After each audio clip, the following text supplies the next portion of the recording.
नमस्कार दोस्तों, welcome back to my channel royal success. आपने देखा है कि आपकी आरपीएफ की जो जॉन अलॉटमेंट की लिस्ट आ गई हुई है। आई होप कि आप सबका सिलेक्शन हो गया होगा। कांग्रेचुलेशन आप सभी को कि आप सभी का सिलेक्शन हो गया है। तो अपन आज देखेंगे कि मेडिकल प्रोसेस, क्योंकि आरपीएफ में जो मेडिकल है वो बहुत ही हार्ड होता है। तो उसमें जो कौन कौन सी चीज़ें चेक होती हैं अपन पूरी क्लियरली बात करेंगे कि मेडिकल किस तरह से होगा। आपको मैं स्टेप बाय स्टेप बताऊंगा कि मेडिकल में क्या क्या चेक होगा, कैसे यूरिन या ब्लड जो भी चेक होना है, आँखें कान हाथ पैर जितना भी कुछ भी चेक होना है, मैं सारी के लिए डिटेल से बता दूंगा। और मेडिकल में क्या क्या चेक होगा अपन पूरी डिटेल से बात करेंगे A to Z। मेरा एक दोस्त है ऐसा ही, मैंने उससे पूरी डिटेल ली है, तो मैं पूरी स्टेप बाय स्टेप आपको बताऊँगा। तो आप वीडियो में बने रहें। अगर आप चैनल पर नए आए तो चैनल को सब्सक्राइब कर दें, वीडियो को लाइक कर लें और अपने दोस्तों के साथ शेयर करना ना भूलें। और मैं आपको बता दूं कि अगर आपको वीडियो देखने के बाद कोई भी डाउट है तो आप कमेंट में ज़रूर पूछें कि आपको क्या प्रॉब्लम हुई। उससे मैं आपको कमेंट में आपका जो भी आपका प्रश्न रहेगा उसका उत्तर देने की कोशिश करूँगा। यहाँ पे देखिए दोस्तों, सबसे पहले मेडिकल में चेक होती है आइस। तो सबसे बड़ी प्रॉब्लम भी आइस में ही आती है, क्योंकि बाकी चीज़ें तो मेडिकल में आरपीएफ के नॉर्मल चेक होती हैं, सिर्फ आइस पे ज़्यादा फोकस किया जाता है। तो मैं स्टेप बाय स्टेप बताऊंगा कि आइस किस तरह से चेक होती है, क्योंकि 3-4 स्टेप में आंखों को चेक किया जाता है। सबसे पहले तो ये नंबर चेक किए जाते हैं, जैसे कि अल्फ़ाबेटिकल लिखे हों, जैसे कि जिसमें लिखा है TVHXUA HTYO। तो इस तरीके से आपको बिठाकर इन सभी को पढ़वाया जाएगा। या तो ये अल्फ़ाबेटिकल मिलेंगे, ये हिंदी वर्णमाला के मिल सकते हैं, तो आप उसमें कन्फ्यूजन ना हो। इंग्लिश के मिल सकते हैं और हिंदी के मिल सकते हैं, आपको दोनों देखने को वहाँ मिलेगा। और सेकंड नंबर पे ये अल्फ़ाबेटिकल साथ साथ सी भी मिल सकता है देखने को। इसमें ये पूछते हैं कि सी का मुंह किस तरफ खुला हुआ है। तो आप देख सकते हैं कि सी का मुंह ये किधर है, राइट लेफ्ट अप डाउन किस साइड खुला हुआ है। उस तरीके से पूछा जाता है कि सी का मुंह किस तरफ खुला हुआ है। फिर थर्ड नंबर पर जो पूछी जाती है, अगर सी नहीं पूछेंगे तो ई पूछेंगे। आपको ये तीनों भी देखने को मिल सकते हैं, तीनों में से कोई भी दो भी देखने को मिल सकते हैं। तो जैसे सी और ई में से कोई भी देखने को मिल सकता है। तो इसमें भी यही पूछा जाता है कि ई किस तरफ खुली हुई है, जैसे ई लेफ्ट है, राइट है, अप है, डाउन है, किस तरफ से ई खुली हुई है, उसमें पूरी डिटेल में देखा जाता है। तो इसको आप एक बार अच्छे से देख लीजिए। इसको वीडियो को पोस्ट करके आप एक बार इनको अच्छे से देख लें कि आपको क्लियरली दिख रहे हैं या नहीं। या आप कहीं भी अपने पास में आँख जो चेकअप की जाती है हॉस्पिटल में या कहीं भी जाकर अपनी आँख को एक बार ज़रूर चेक कर लें। देखिए दोस्तों, सेकंड नंबर पे जो आइस चेक होती है, फिर इस तरीके से होगी आपकी आइस चेक। आपको वही जो मैंने बताए थे अल्फ़ाबेटिकल जो नंबर रहेंगे, या सी या ई, इन तीनों में से कोई भी आँख आपके सामने रखकर आपकी आँखों पर एक चश्मा लगा दिया जाएगा इस तरीके से। और एक आपके चश्मा में या तो लेफ्ट साइड या राइट साइड आँख के आपका एक ब्लैक स्पॉट रख दिया जाएगा, जैसे कि आपको सिर्फ एक आँख से दिखे। तो सेकंड आँख से आपकी पूछी जाएगी आपकी जो विज़न है वो कितना है। ये विज़न 6/6 हो सकता है आपका, 6/9 हो सकता है आपका, या 6/12 हो सकता है आपका। मैं आपको बता दूं कि इसमें सिर्फ दो ही हैं, 6/9 चलेगा आपका। एक आंख आपकी 6/9 होनी चाहिए और सेकंड आंख आपकी 6/12 होनी चाहिए। तो ये दोनों विजन इसमें क्लियर है। अगर 6/12 से आपका ज़्यादा जाता है तो आप मेडिकल अनफिट हो सकते हैं। तो मैं आपको क्लियरली बता दूं, जैसे कि एक आंख पे जैसे ब्लैक स्पॉट रखा जाता है, उस आँख को आप बिल्कुल बंद ना करें। सेकंड आँख पे आपको देखना रहता है। अगर आप जो ब्लैक स्पॉट रखा है उस आँख को बंद कर लेते हैं तो फिर ये इस ब्लैक स्पॉट सेकंड आँख पे रखा जाएगा। तो जिस आँख को आपने बंद किया था उससे ब्लर दिखना शुरू हो जाएगा, तो उस आपको प्रॉब्लम हो सकती है। तो मैं आपको क्लियरली बता दूं ये चीज़ कि जो इसमें ब्लैक स्पॉट रखा जाता है उस आँख को भी खुला रखें, उसको बंद ना करें, तो जिससे आपकी उसकी भी विज़न क्लियर बना रहे। तो ये सेकंड तरीके से आपकी आँख चेक होंगी। फिर थर्ड नंबर पे आता है आइस चेक। मैंने आपको बताया कि आंखों में बहुत ज़्यादा अच्छी तरीके से चेक की जाती है, इसलिए 3-4 स्टेप में आंखों को चेक किया जाता है। फिर थर्ड नंबर पे आइस चेक इस तरीके से होगी। ये एक्चुअली लेज़र डिटेक्टिव होता है कि आपने अभी रिसेंटली कुछ महीनों पहले ही लेज़र करवाया है, उसको डिटेक्ट करने के लिए इस तरह की आँखें चेक की जाती हैं। अगर आपने रिसेंटली लेज़र करवाया तो उसको डिटेक्ट करेगा और आपको उसमें प्रॉब्लम हो सकती है। तो मैं आपको बता दूँ, अगर आपको कोई भी दिक्कत है तो आप ऑपरेशन या लेज़र से बचें अभी, क्योंकि मेडिकल की डेट लगभग 5 मार्च से सुनने में आ रहा है कि 5 मार्च से आपके मेडिकल की मोस्टली डेट जोनों में स्टार्ट हो जाएगा मेडिकल। तो इस तरीके से आप जो लेज़र या किसी भी तरीके से मेडिकल से बचें। तो जहाँ देखिए इस तरह की आँखें चेक होंगी। आपको एक मशीन में आपका फेस रख कर ये मशीन के द्वारा आपकी आँखें चेक की जाती हैं कि आपकी जो लेज़र डिटेक्टिव मशीन है ये, कि आपने लेज़र करवाया है नहीं रिसेंटली में। फिर फोर्थ नंबर पे जो आंखों का चेक होता है वो कलर ब्लाइंडनेस होता है। यहाँ पर देखिए कलर ब्लाइंडनेस भी एक मोस्ट इंपॉर्टेंट रहता है, क्योंकि कलर ब्लाइंडनेस को ठीक नहीं किया जा सकता। ये आपकी आनुवंशिक बीमारी होती है। तो इस तरीके से उसको चेक करने का यही तरीका है कि आपको इस तरीके से नंबर दिए जाते हैं कि आपको ये पूछा जाता है कि इसमें कौन सा नंबर लिखा हुआ है। आपको अगर नंबर क्लियरली दिख रहे हैं तो आप क्लियरली पास हो जाएंगे। अगर आपको इनको देखने में दिक्कत हो रही तो समझ लेना आपको कलर ब्लाइंडनेस है। जैसे कि मैं आपको बता दूँ, आपको चेक करना है तो इस जो वीडियो है इसकी क्वालिटी बढ़ा के आप खुद चेक कर सकते हैं। जैसे कि फर्स्ट में लिखा है वो 15 है, सेकंड में लिखा है वो 45 है, थर्ड में लिखा है 6 है, फोर्थ में 29 है, और फिफ्थ में 29 है, और सिक्स में 5 लिखा है। तो इस तरीके से ये नंबर दिए गए हैं। और आपको इनमें प्रॉब्लम होती है देखने में तो आपकी प्रॉब्लम वहाँ मेडिकल में हो सकती है। तो इसको आप अच्छे से एक बार चेक कर लें। घर पर भी कर सकते हैं और आपके पास में अगर हॉस्पिटल है वहाँ पर जाके इनको आप चेक कर सकते हैं। यहाँ पर देखिए फिर आँख चेक होने के बाद आपके कान को चेक किया जाएगा। कानों को भी थोड़ा बहुत चेक किया जाता है, वैसे कि कानों का इसका इतना इंपॉर्टेंट नहीं रहता है, मोस्टली इंपॉर्टेंट आंखों का रहता है, पर थोड़े बहुत कान भी चेक किए जाते हैं। तो कान चेक करने का एक ही तरीका है कि इस पर थोड़ी सी मशीन डालकर आपके कानों का जो पर्दा है वो एक्चुअली देखा जाता है कि पर्दे में कोई प्रॉब्लम है या नहीं।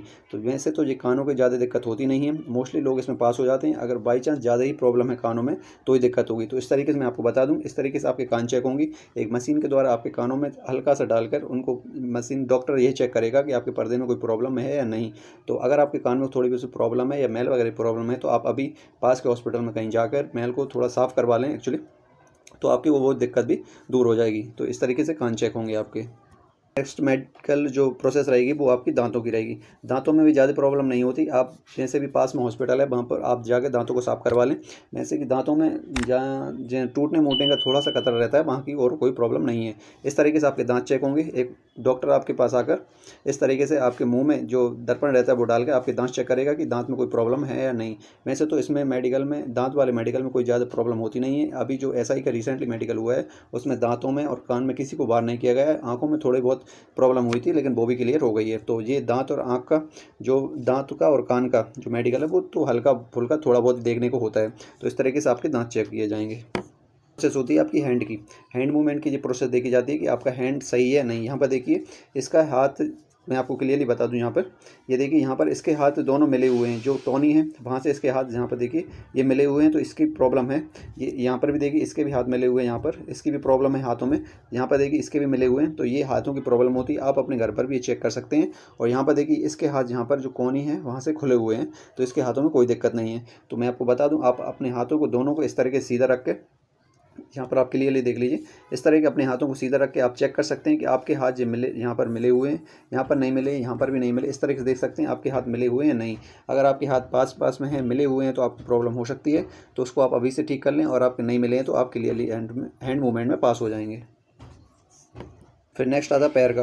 पैर में देखा जाता है, पैर में दो चीज़ चेक हो जाती है, एक तो फ्लैट फुट होता है, एक नौकनी होता है। मैं आपको अभी नौकनी बता देता हूँ कि नौकनी किस तरीके से चेक की जाती है।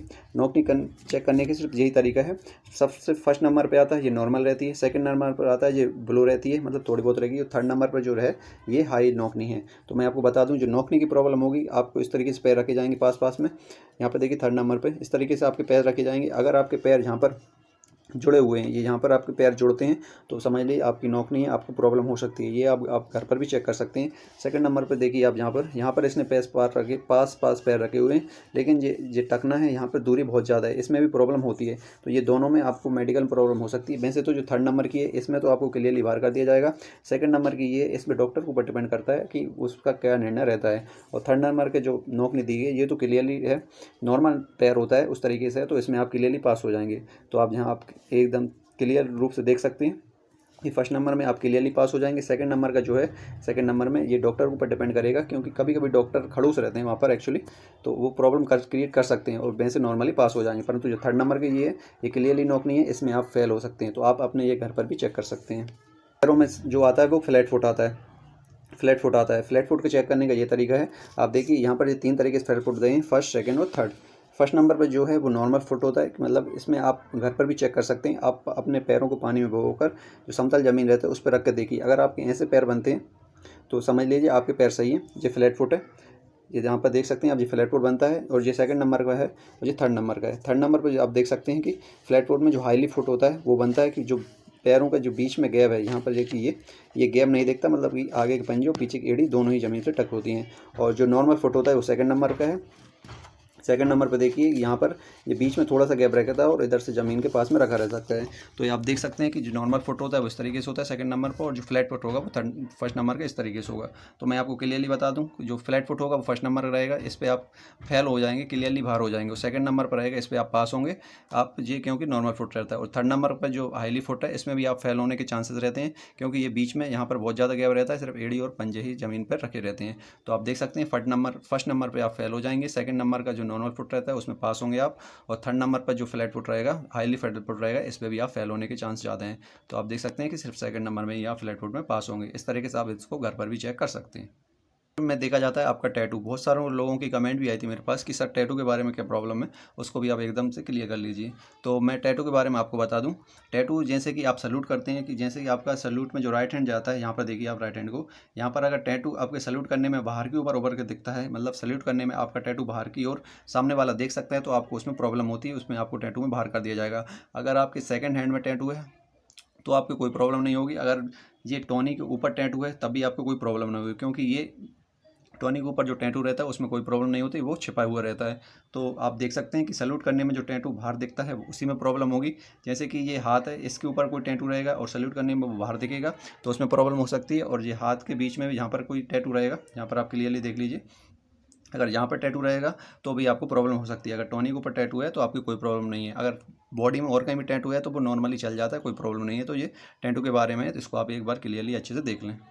जो नेक्स्ट मेडिकल आता है वो दाग धब्बे के बारे में आता है। जैसे कि कुछ लोगों की कमेंट थी कि सर मेरे चेहरे पर या कुछ बॉडी में धब्बे हैं, जैसे कि दाग हैं, उनके बारे में आप बता दीजिए। तो मैं आपको यहाँ पर क्लियरली बता दूँ, आपकी बॉडी में अगर दाग बहुत ज़्यादा टाइम से हैं, जैसे कि साल 2 साल या 3 साल के ज़्यादा से वो दाग हैं, तो उसमें प्रॉब्लम हो सकती है। तो आप उनको एक बार डॉक्टर को अच्छे से दिखा लें। अगर कुछ रिसेंटली दाग हुए हैं तो उसमें कोई प्रॉब्लम नहीं है, वो कुछ टाइम के रहते हैं तो वो चले जाते हैं। तो आप यहाँ पर देखिए आपकी बॉडी में इस तरीके से दाग हैं या फिर चेहरे में थोड़े बहुत दाग धब्बे हैं, अगर वो ज़्यादा टाइम के हैं तो आपको प्रॉब्लम हो सकती है। मैं आपको क्लियरली बता रहा हूँ। तो आप अभी डॉक्टर के पास जाकर उसका सजेशन ले लें।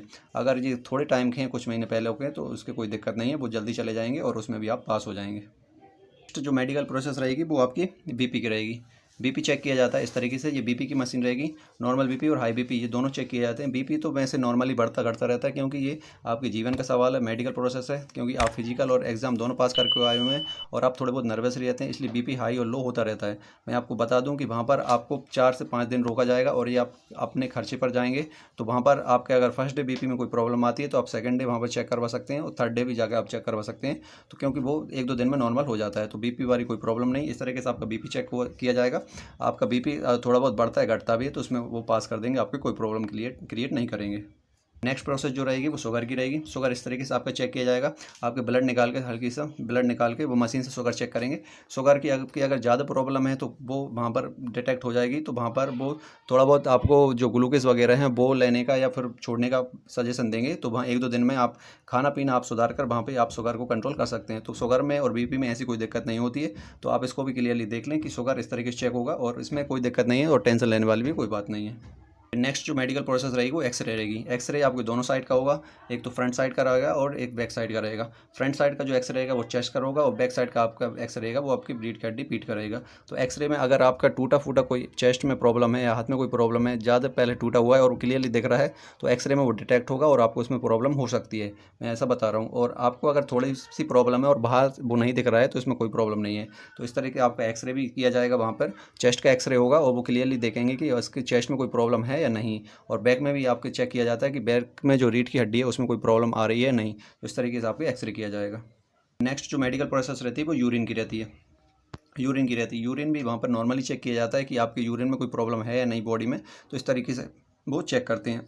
प्रॉब्लम आती है तो वो वहीं आपको बता के थोड़ा सजेशन भी करते हैं, इसलिए वो 4-5 दिन के लिए बुलाते हैं आपको कि अगर आपकी वहाँ पर कोई प्रॉब्लम आती है और वो जल्दी ठीक होने वाली है तो वो वहीं पे उसको सजेशन दे के ठीक करके आपको दोबारा चेक करते हैं, अगर आप वहाँ पर मेडिकल फिट हो जाते हैं तो इस तरीके से आपका यूरिन चेक होगा। और यूरिन चेक आपको फर्स्ट डे यूरिन ले लिया जाएगा और 1-2 दिन बाद उसकी रिपोर्ट आएगी और आपको वो बता दिया जाएगा। तो यूरिन में भी ज़्यादा कोई प्रॉब्लम नहीं आती है, ये नॉर्मली जो रिपोर्ट आती है वो नॉर्मली आती है, तो उसमें भी आपको टेंशन लेने की कोई ज़रूरत नहीं है। मेडिकल प्रोसेस होती है वो मेडिकल प्रोसेस है वो प्राइवेट पार्ट की है। ये सिर्फ बॉयज़ों में चेक होता है, गर्ल्स में इसका कोई इशू नहीं है।